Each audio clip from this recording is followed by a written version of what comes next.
Barney's, American Apparel, Papyrus, Payless Shoes, once booming stores that have gone bust. Is it the Amazon effect, the so-called ghost malling of America, spreading to standalone retailers? Regardless, the real effects are on the workers. It totally disenfranchises people. Mom Leslie Brown, whose daughter worked in retail, sees the effect up close. Despite a booming economy and record low unemployment, retail is one of only 2 sectors to lose jobs. Since 2017, 140,000 jobs have disappeared. They're taken away from the mom and pops, which also is a means for the younger generation to, sweep the outside of the floor, make sure that everything is stocked right.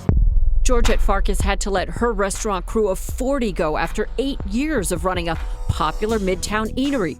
She found so many of the city's regulations were a recipe for failure. Labor costs doubled under new city rules, a fate more New York businesses are facing.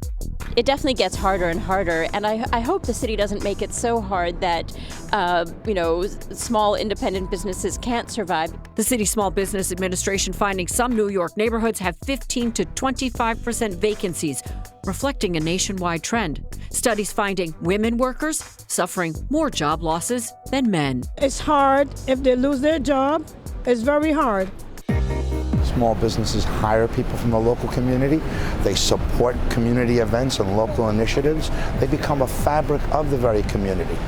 New York City Council member Mark Jonai of the Bronx says owners in his district are being snuffed out. Our commercial corridors, the landscape is changing before our very eyes. Rising costs include increases in minimum wage, mandatory health insurance, paid family leave, vacation, and sick time, all taking their toll, coupled with property taxes and water bill increases. And then there are the myriad of regulations, complain small business advocates. It's kind of like death by 1,000 cuts. A city inspector comes in, they issue fines instead of issuing a warning and providing a cure period. There's red tape when people are trying to get permits to open or expand their business. And Fairway, one of the latest to fall victim to this crush of business pressures. Everything from the declining number of pedestrians on the streets to increased e-commerce pressures and a whole host of costs associated with running a business, including rents escalating.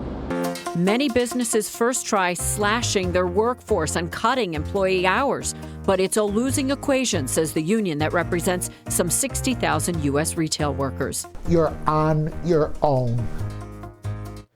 And even if not going out of business totally, these retailers are certainly stumbling. Manhattan mainstay Macy's taking a hit, closing stores across the U.S. The always bustling Fairway filing for bankruptcy, selling off some of its stores. Also expect her to see fewer stores from The Gap, Pier 1, Walgreens, Chico's, Sears, Kmart, Forever 21, closing stores numbering in the thousands. It's incredible, but if you think about it, these are big box stores closing, which is presenting all those issues with jobs, but then you think about the mom and pop shops that are also closing. So what's going to be on the streets? That's the real flavor of New York, and the next apocalypse coming is the bank branches going out, because so many of us electronically bank. Those are going to be out of the communities as well.